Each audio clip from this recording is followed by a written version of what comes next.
오늘도 좋은 날입니다. 하나님 앞에 나왔습니다. 좋은 일 있을 줄 믿습니다.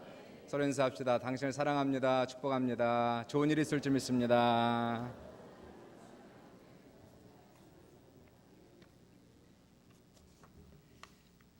같이 한번 말씀 볼게요. 에베소서 2장 20절로부터 22절 말씀 되겠습니다.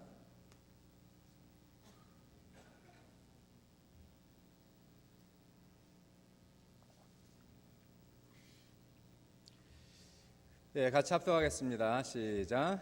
너희는 사도들과 선지자들의 터 위에 세우심을 입은 자라.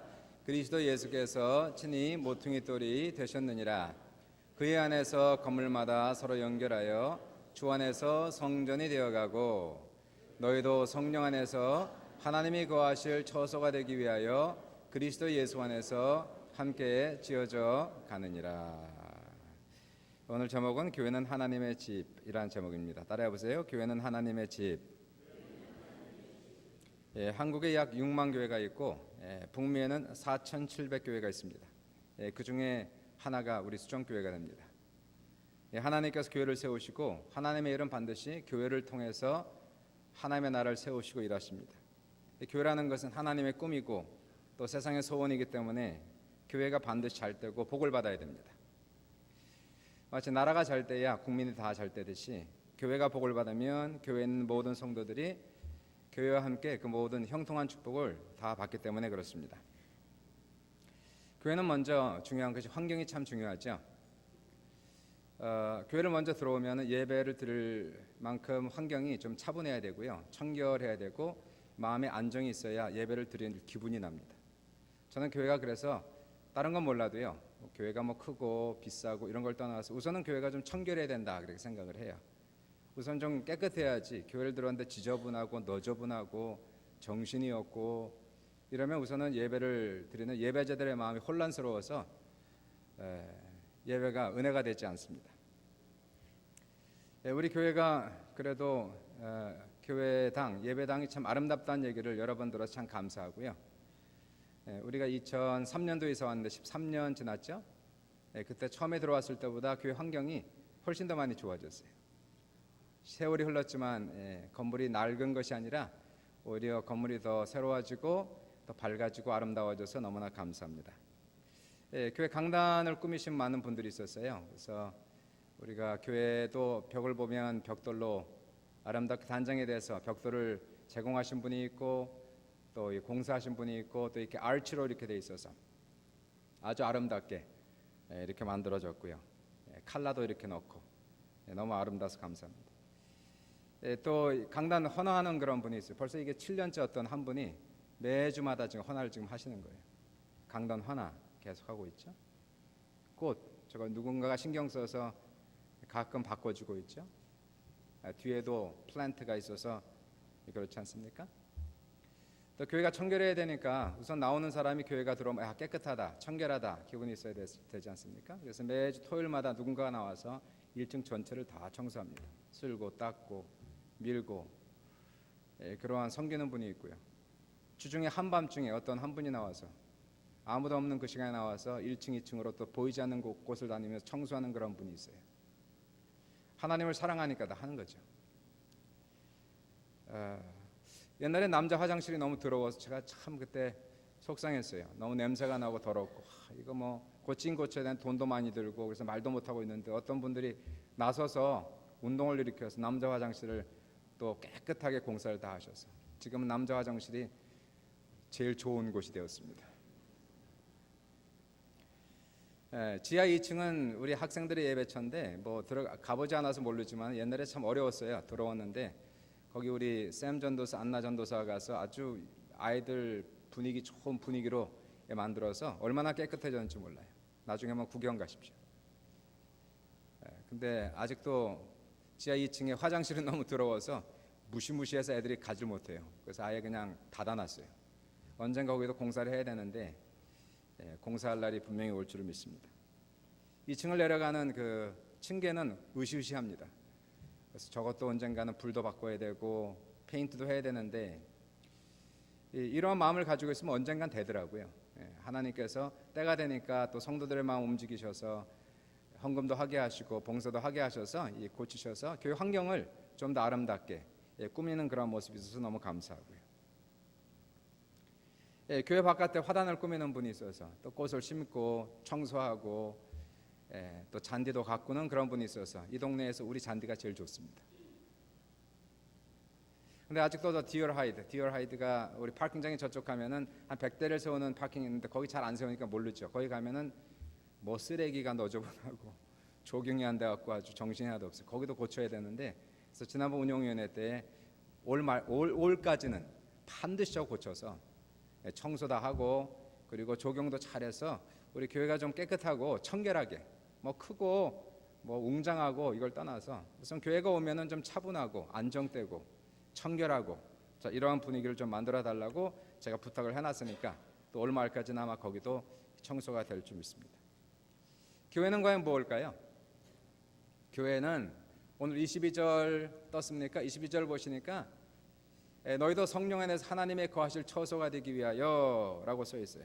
그 22절 보시면은 교회라는 것은 하나님이 성령으로 거하시는 신령한 집이다 라고 얘기하는 거예요. 누구네 집이라고요? 교회는 하나님의 집이다 하는 거예요. 여러분도 다 집이 있지 않습니까? 하나님도 자기 집이 있는 거예요. 하나님의 집은 교회가 하나님의 집이 되는 겁니다.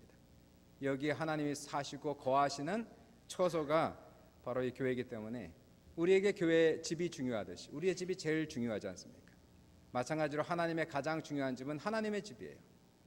바로 교회가 하나님께는 가장 중요한 집이고, 바로 하나님이 거하시는 곳, 하나님이 쉬시는 곳, 하나님이 즐겨 찾으시는 곳이 바로 하나님의 집, 바로 교회가 되기 때문에 교회는 그래서 대단히 중요한 것임을 우리가 보게 되는 거예요. 하나님의 집이기 때문에 하나님께서 이 자리에 지금도 우리와 함께 있는 거 믿으시면 아멘 하십시다. 그래서 여기가 하나님의 계셔요. 이걸 오면은 하나님을 만날 수 있는 거예요. 너의 하나님 여호와가 너의 가운데 계시니 그는 구원을 베푸실 전능자시라.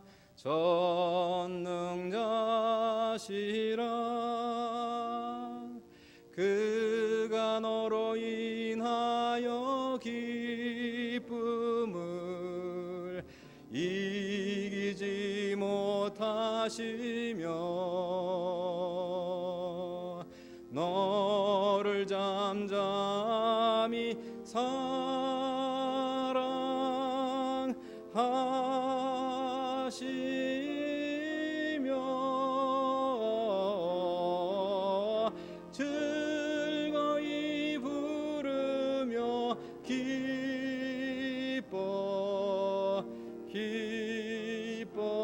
기뻐하시리라.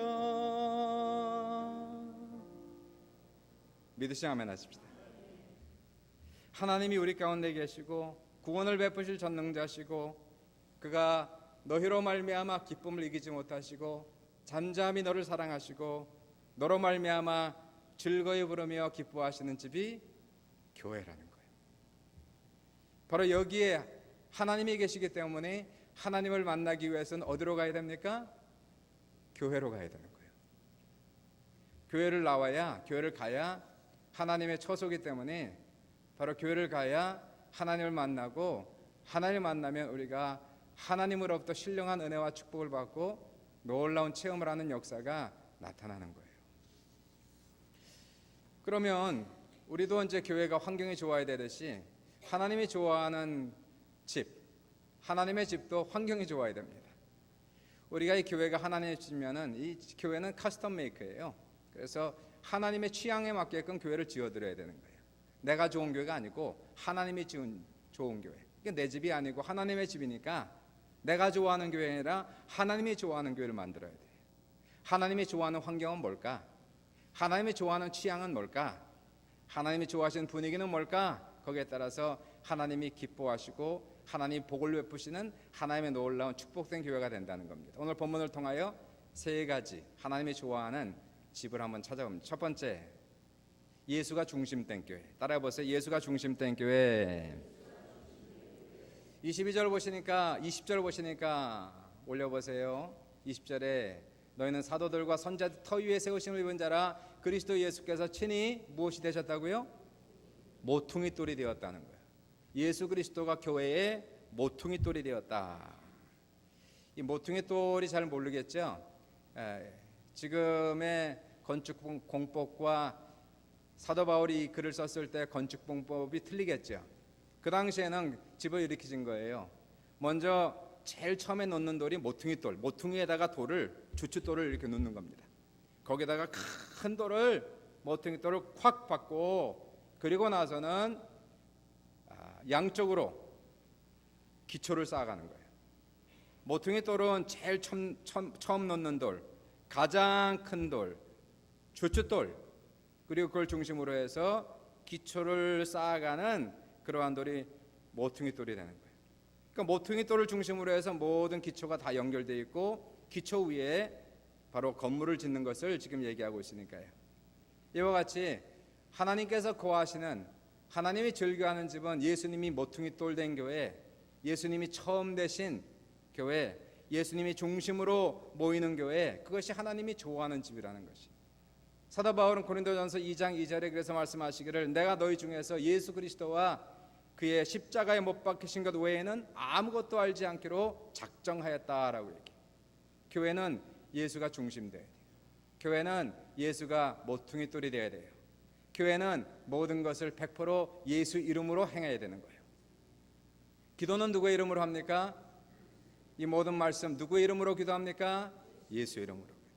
성찬은 누구를 기념합니까? 예수의 죽음과 부활을 기념하는 것이에요. 예배는 누구를 찬양합니까? 예수님을 찬양. 오늘도 찬양팀이 4곡을 불렀는데 전부 다 예수님에 대한 찬양. 성가대가 오늘 찬양을 했는데 예수님에 대한 찬양이었어요. 5개가 다 예수님에 대한 찬양. 침례는 누구의 이름으로 침례합니까? 예수의 이름으로 침례하고 있어요. 병은 누구의 이름으로 고칩니까?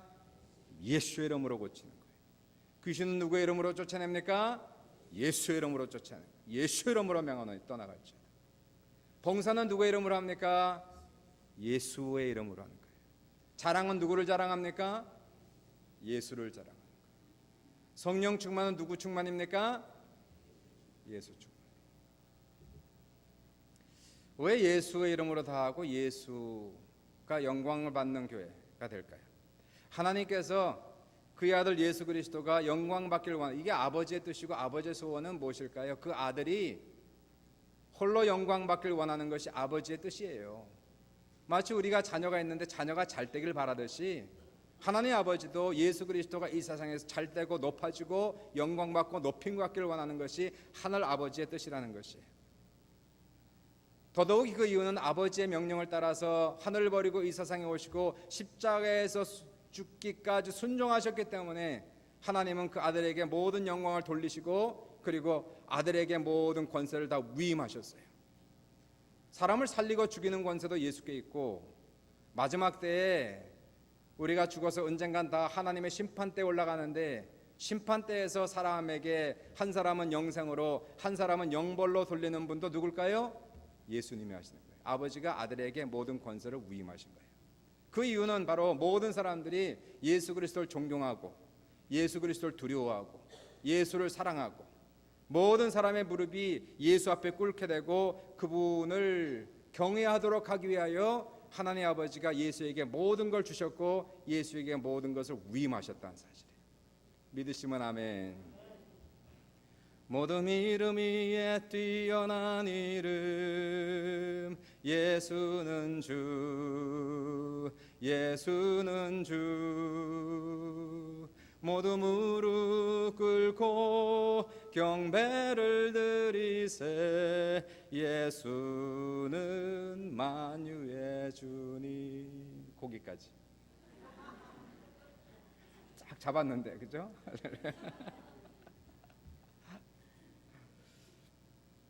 모든 무릎이 꿇고 예수께 경배 올리고 예수님 주님이십니다. 이러한 교회를 하나님이 기뻐. 왜냐하면 하나님이 원하시는 교회는 그의 아들이 영광받는 교회를 원하시는 거예요. 사람이 사람 소리를 내고 사람이 자랑하고 사람이 서로, 이러한 교회는 예수 중심 교회, 예수 모퉁이 돌 교회가 된 것이 아니에요. 예수 모퉁이 돌 된 교회는 다 예수 이름으로 하고 예수를 자랑하고 예수께 영광 돌리고 대화하면 다 예수가 된 교회가 예수 모퉁이 돌 된 교회. 우리 인생도 예수가 모퉁이 돌이 되어야 됩니다.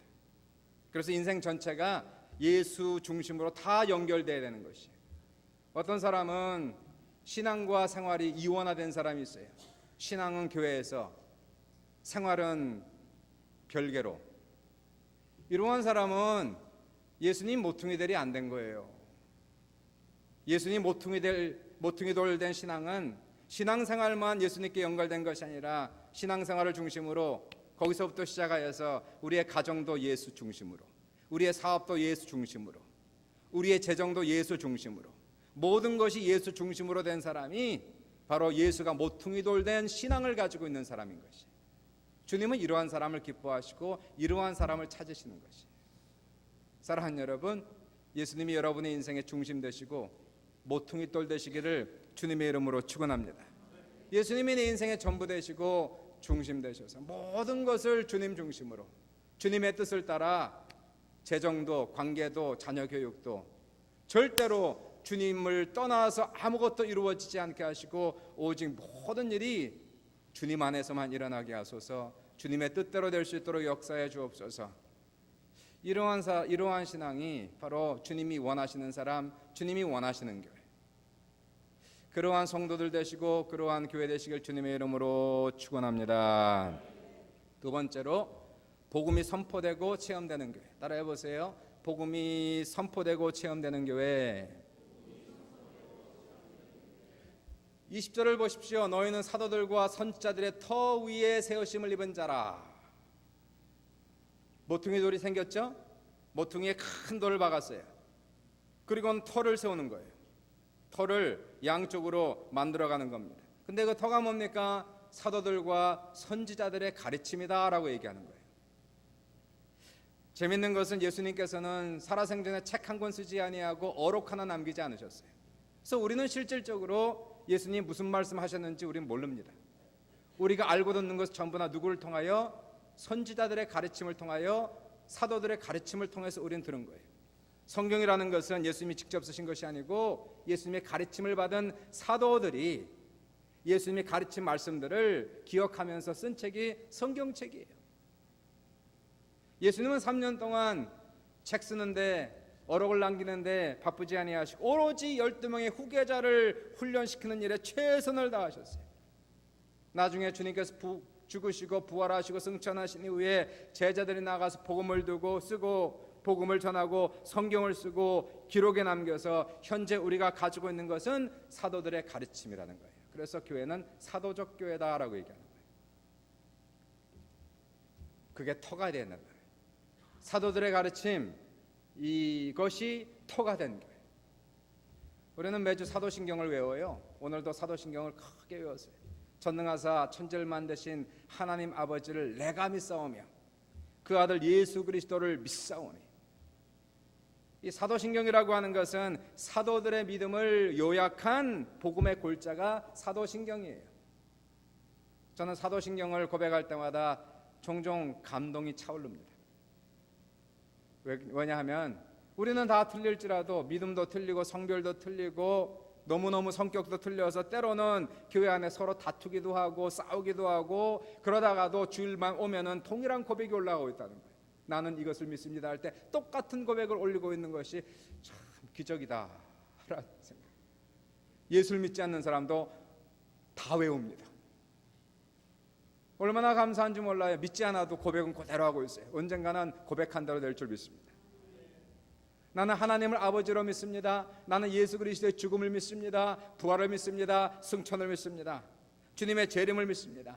우리는 교회를 믿습니다. 우리는 성령을 믿습니다. 우리는 영원히 사는 것을 믿사옵나이다 라고 고백하는 바로 이 믿음, 동일한 믿음과 동일한 고백을 가지고 세워진 교회가 바로 하나님이 기뻐하시는 아버지의 집이라는 사실입니다. 특별히 사도들은 순복음을 전했어요. 뭘 전했다고요? 순복음.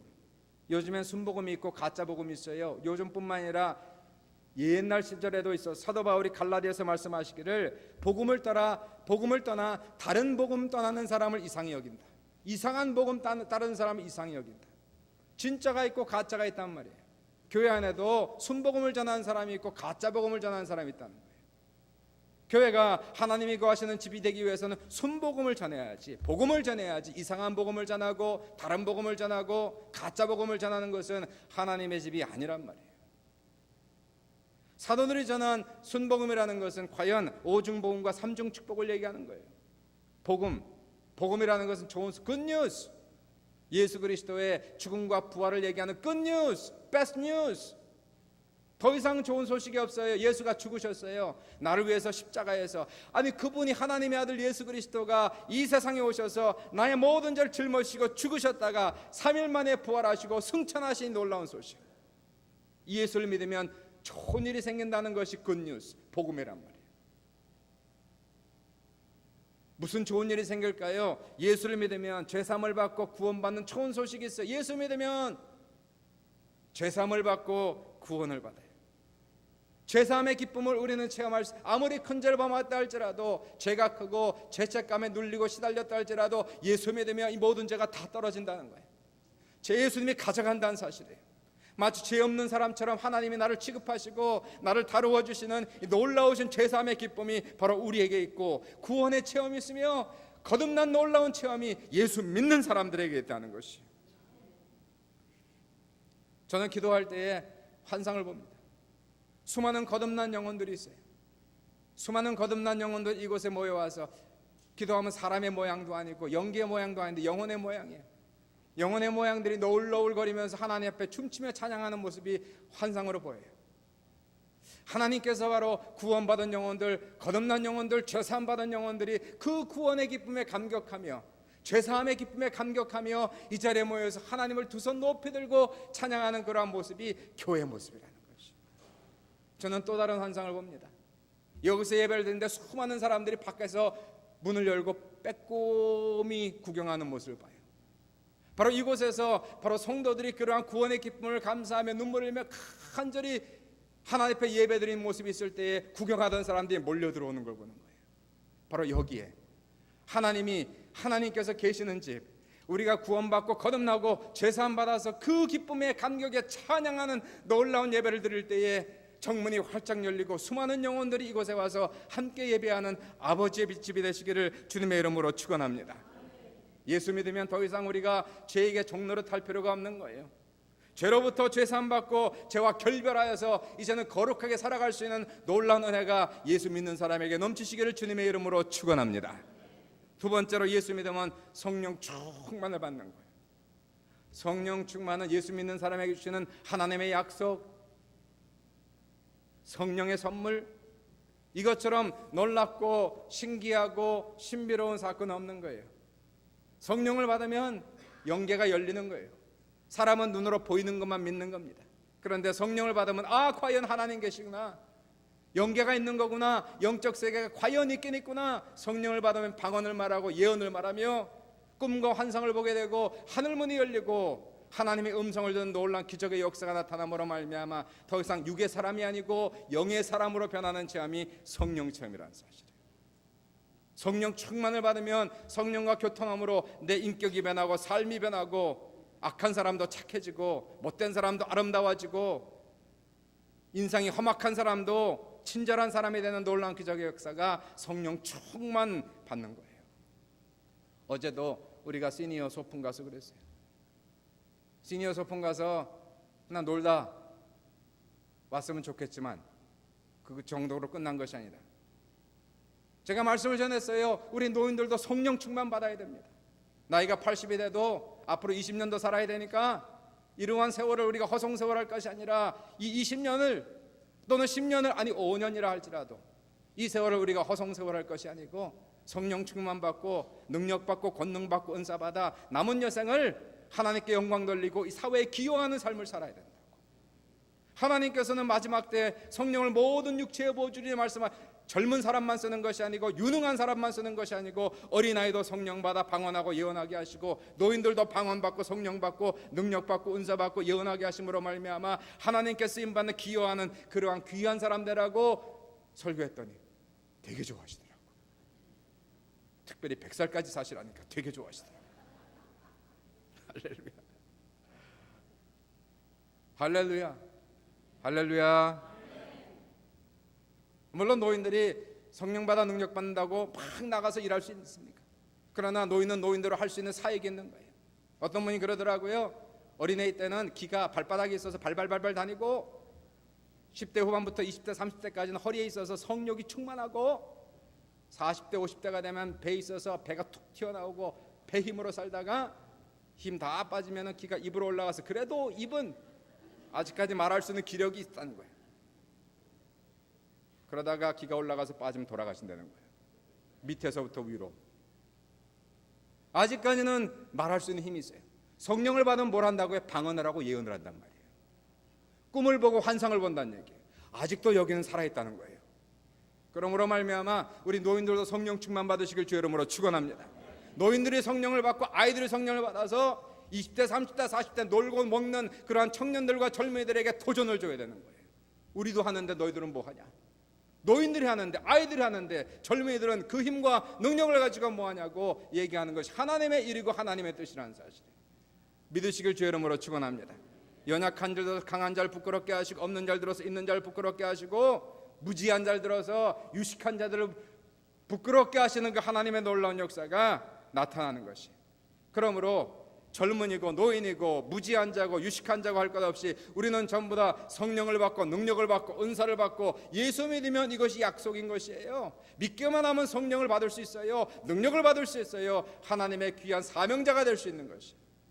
예수 믿으면 이러한 놀라운 성령의 충만이 여러분 모두에게 넘치시길 주님의 이름으로 축원합니다. 다 불을 받으시고 다 능력을 받으시고 은사를 받는 거예요. 세 번째로 예수를 믿으면 병 고침을 받는 거예요. 뭘 받는다고요? 예수님은 우리의 영혼만 고치시는 분이 아니라 우리의 육신도 고치시는 분이에요. 그래서 예수님은 십자가에서 당신의 영혼만 고통당하신 것이 아니고 육체도 채찍을 맞고 가시관을 쓰는 고통을 당함으로 예수님이 채찍에 맞음으로 너희가 나음을 입었도다 라고 얘기해요. 예수님 못 고치는 병이 없어요. 뭐 예수님이 안 고치는 병은 있을 수 있어도 못 고치는 병은 없는 거예요.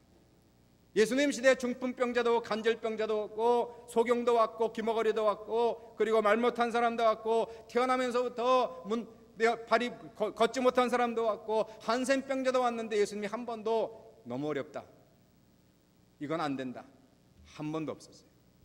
주님이 원하시면 다 고치셨어요. 주님은 모든 병을 고칠 수 있는 바로 치료자인 것을 믿으시길 주의 이름으로 축원합니다. 예수 믿으면 병을 고칠 수 있는 거예요. 예수 믿고 병 고침 받으시길 주의 이름으로 축원합니다. 아무리 연약한 자라 할지라도 아무리 큰 병이 있다 할지라도 하나님께 오시면 예수 믿으면 예수 이름으로 말미암아 병을 고치는 놀라운 역사가 나타나므로 여러분에게 복음의 능력이 나타나시고 체험되시기를 주님의 이름으로 축원합니다. 네 번째로 예수 믿으면 뭘 받는다고요? 복을 받는 거예요. 예수님이 대신 저주를 받으셨기 때문에 죄에 대한 형벌을 받으셨기 때문에 우리는 더 이상 형벌을 받을 필요가 없어요. 그분이 다 받으셨으니까. 우리가 저주받을 필요 없어요. 그분이 대신 저주를 받으셨기 때문에. 세상에서 아무리 바람이 불고 창수가 나고 큰 비가 내려도 튼튼하고 좋은 집에 사는 사람은 비를 걱정하지 않고 바람을 노숙자들이나 걱정하는 거예요. 우리도 마찬가지입니다. 예수 믿는 사람은 예수 안에 거하는 거예요. 예수가 우리의 집이 되어 주시는 거예요. 그분이 바람을 막아주시고 비를 막아주시는 거예요. 저도 콘도에 살기 때문에 비가 온다고 걱정하지 않고 바람이 분다고 걱정하지 않아요. 큰 콘도에 있기 때문에 비가 오나 바람이 오나 나는 잘 수 있어요. 내일이 걱정되지 않아요. 내일도 나는 콘도에 살고 1년 후에도 콘도에 살기 때문에 내일 비가 온들 1년 후에 비가 온들 그게 무슨 걱정이에요. 예수 안에 거하는 사람은 현재도 안전하고 미래도 안전한 것이에요. 항상 안전한 것이에요. 예수 밖에 있으니까 비가 오면 걱정되고 바람 불면 걱정되고 눈이 오면 걱정되고 경기가 나빠지면 걱정되고 내일이 두렵고 모레가 두렵고 우리는 두려움이 없어요.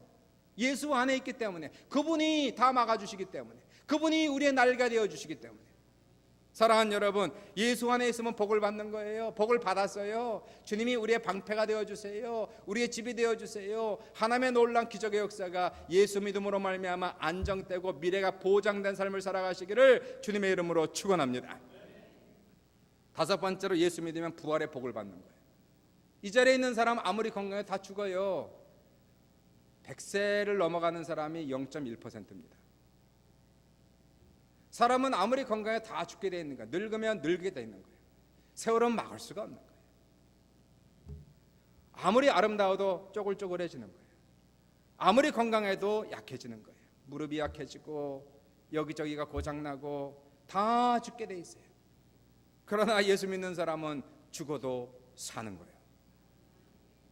마지막 날 천사장의 나팔 소리와 함께 주님 재림할 때에 주님이 내 이름 불러주실 날이 올 거예요. 권태야 라고 불러주실 거예요.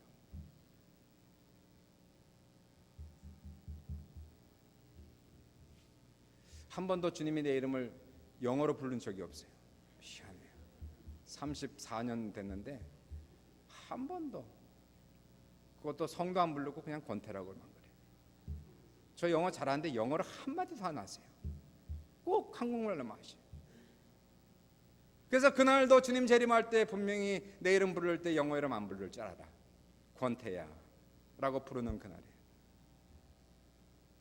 내가 이 세상에서 주님 만나면 올라가겠지만 설사 죽어도 땅에 묻혀도 100년 후에 와서 내 살이 다 썩고 뼈도 못 추리는 그러한 상태에 있다 할지라도 주님 내 이름 부르면 나는 무덤에서 일어날 거예요. 내 몸은 영체가 되어서 주님 부를 때 천국으로 올라갈 거예요. 그래서 나는 죽음이 두렵지 않아요. 죽음이 안 두려워요. 사는 것도 두렵지 않고 죽음도 두렵지. 살면 예수, 죽으면 천국. 죽어서 무덤 들어가면 주님 언젠가 내 이름 불러 나는 부활하고 승천하여 주님과 함께 천국에서 영생 복나가는 그날이 있을 걸 알기 때문에 예수 믿는 사람은 현재도 할렐루야, 미래도 할렐루야. 예수 믿으면 영혼이 살 때요, 범사가 살 때요, 영육간에 강건해요. 이러한 놀라운 축복을 받는 것이 순복음인데 저는 왜 예수 안 믿는지 모르겠어요. 어떻게 예수를 안 믿고 사는지 몰라요. 예수를 믿어도 때로는 걱정이 되고 때로는 염려가 되고 때로는 두려운데, 아니 도대체 예수를 안 믿고 노숙자처럼 어떻게 살아가는지 모르겠어요. 하나님을 믿어도 때로는 떼게 든든해도 때로는 인간이기 때문에 힘들고 지치는데 예수 안 믿고 하나님 안 믿고 어떻게 자기 힘으로 평생을 살아가려고 하는지, 죽음 앞에서 그 죽음의 두려움을 어떻게 이기려고 하는지, 죽음 이후에 그 심판의 두려움을 어떻게 이기려고 하는지 나는 도대체 이해할 수 없어요. 예수 믿으시길 주의 이름으로 축원합니다. 예수를 의지하시길 주의 이름으로 축원합니다. 예수 이름으로 기도하시길 주의 이름으로 축원합니다. 바로 이것이 바로 사도들이 전한 기초를 얘기하는 거예요. 순복음, 오중복음을 얘기하고 삼중 축복을 얘기하며 교회는 날마다 예수를 선포합니다. 예수 이름을 믿습니다. 구원을 받고 성령을 받고 병 고침을 받으며 기적이 나타나며 축복을 받으며 미래를 두렵지 아니하며 죽어도 할렐루야로 올라갈 수 있는 놀라운 복음의 능력이 우리 모두에게 넘칠 수 있기를 주님의 이름으로 축원합니다. 세 번째, 마지막으로 사랑으로 연합하는 교회. 따라해보세요. 사랑으로 연합하는 교회.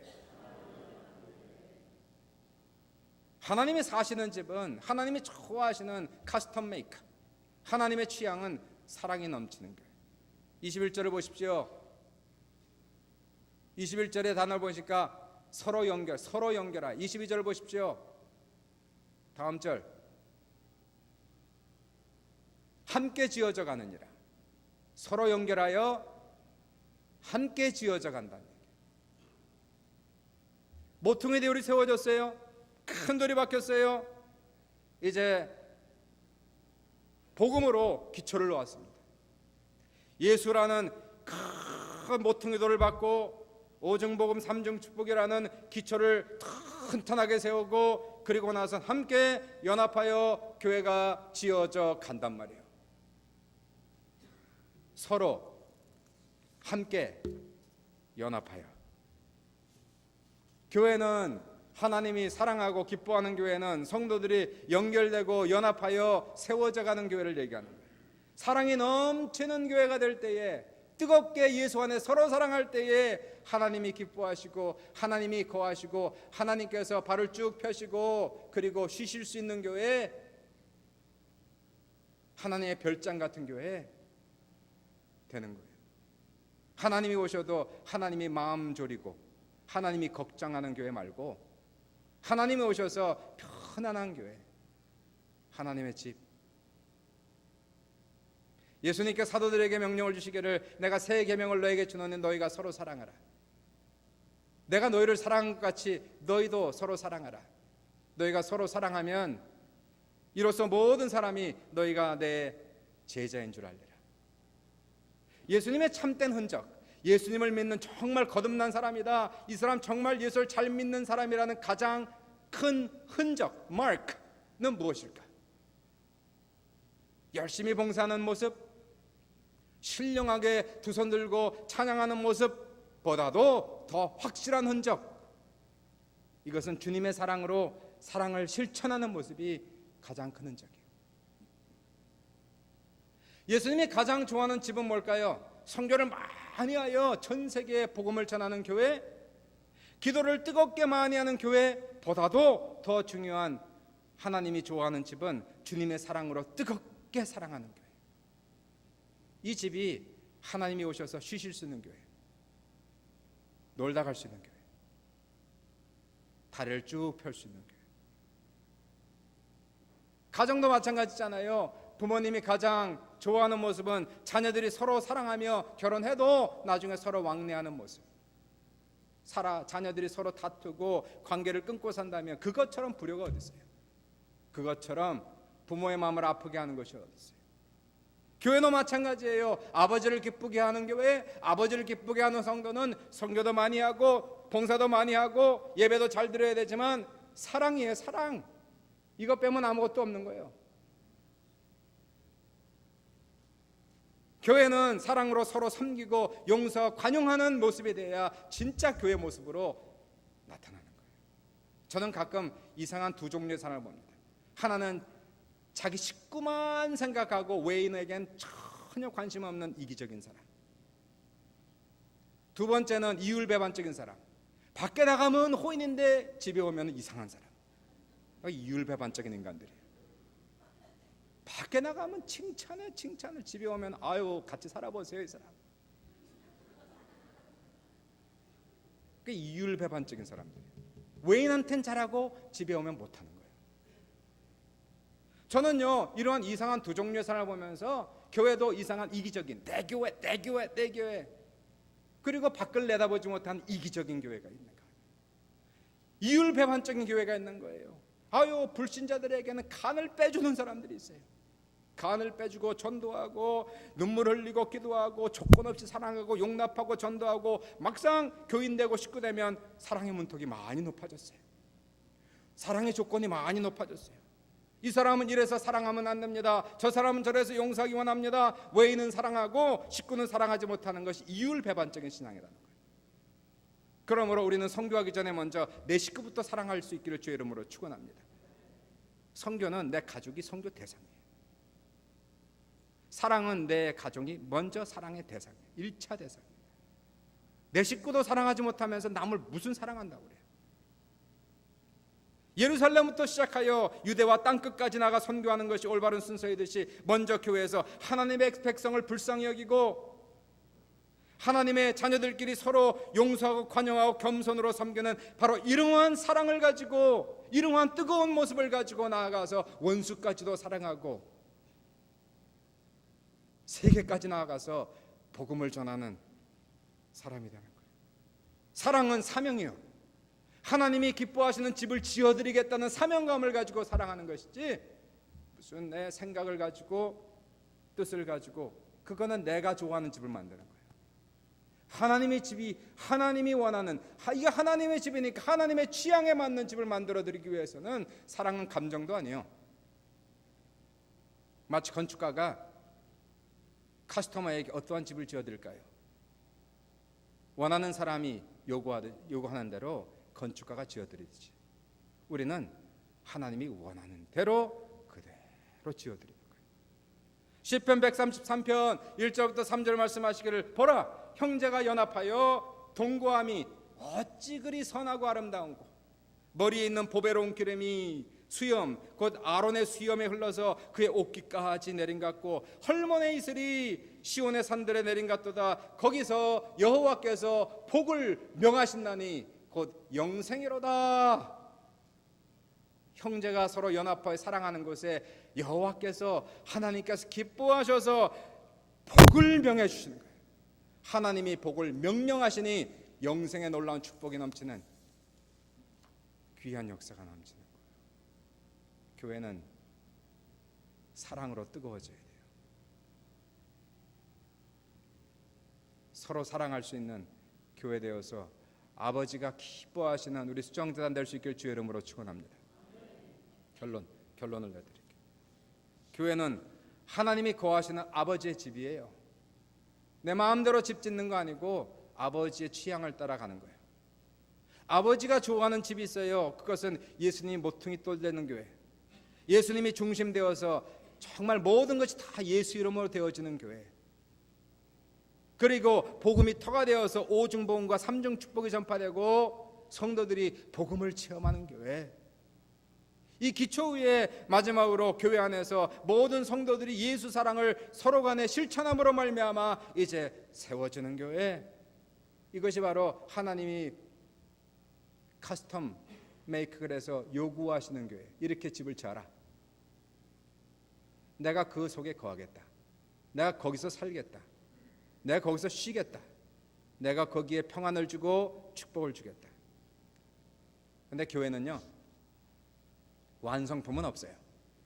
22절 보시니까 너희도 성령 안에서 하나님이 거하실 처소가 되기 위하여 그리스도 예수 안에서 함께 뭐라고요? 거기 지금 동사 형태가 지금 뭘로 돼 있습니까? 지어져 가는 것이 진행형으로 돼 있어요. 그리고 수동입니까? 능동입니까? 수동태로 돼 있어요. 지어져 간단 말이에요. 지금도 지어져 가고 있단 말이에요. 교회는 완성품이 없고 교회는 진행형이요. 교회 아직도 공사할 부분이 많다는 얘기. 우리 교회도 공사할 부분이 많아요. 지하 2층을 가면 지하실 내려가는 부분도 다 공사해야 되고, 지하 2층에 여기 화장실도 공사해야 되고, 저쪽에 파킹장도 아이고 정신이 없어요. 그거 공사해야 되고, 언제 이거 고치면 또 이게 생기고 저거 고치면 저 생기고. 마찬가지로 교회도 영적으로 볼 때에 완성품이 없다는 거예요. 완성이 안 돼요. 계속 고쳐야 돼요. 계속 지어져야 되는 거예요. 수동태인 거 보니까 누가 교회를 지어갈까요? 누가 짓는 겁니까? 예수님이 짓는 거예요. 주님이 말씀하시기를 너는 반석이라 내가 이 반석 위에 내 교회를 세우리니. 누가 세운다고요? 예수님이. 누구의 교회를 세운다고요? 예수님의 교회를. 내가 이 반석 위에 내 교회를 세우리니 음부의 권사가 이기지 못할 것이요 천국 열쇠를 너희에게 주노니 너희가 땅에서 무엇인지 매면 하늘에서도 매일 것이요 땅에서 무엇인지 풀면 하늘에서도 풀릴 것이라는 놀라운 천국 열쇠를 가지고 있는 교회 되시기를 주님의 이름으로 축원합니다. 예수님이 짓는데 중요한 건 재료가 있어야 되는 거예요. 내가 이 반석 위에 교회를 세운다는 거예요. 반석이 있어야 세우지. 반석 같은 믿음이 필요한 거예요. 재료가, 귀한 자료가. 그리고 산돌이 필요한 거예요. 산돌, 살아있는 돌들이 필요한 거예요.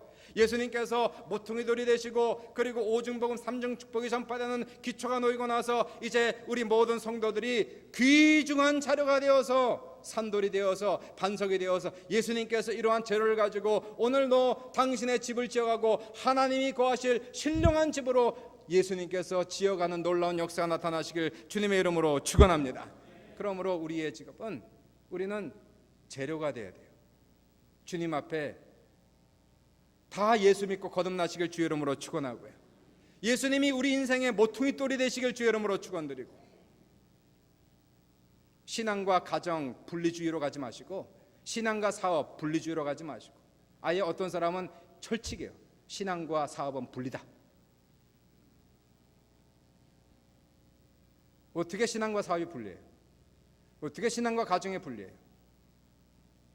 예수님께서 우리 인생의 모퉁이 돌이 되셔서 예수 중심주의, 예수 제일주의로 가시고 복음이 우리 인생의 전부가 되게 하시고 우리 인생의 기초가 되게 하시고 우리 인생의 밑바닥이 되게 하시고 그리고 우리가 예수처럼 사랑을 받고 사랑을 나누고 사랑을 체험하고 실천하는 그러한 놀라운 살아있는 돌들이 될 때에 예수님께서 그 돌을 가져다가 벽돌을 하나 쌓는 거예요.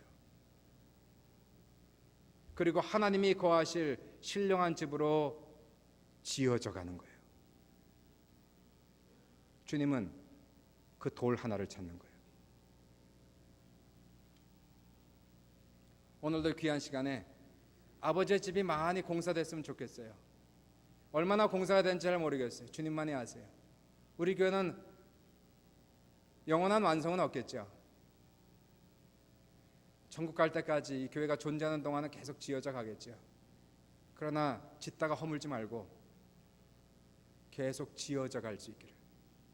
성도 한 사람 한 사람이 정말 귀중한 자료가 되어서 주님이 그 산돌 하나를 보시면은 그 돌을 가져다가 하나 위에 올려서 조금 더 완성된 모습 속에 우리 하나님께서 언제든지 이곳에 오셔서 발을 쭉 펴고 쉬었다 가시는, 그리고 하나님이 즐거워하시는 별장 같은 아버지의 집이 됐으면 얼마나 좋겠어요.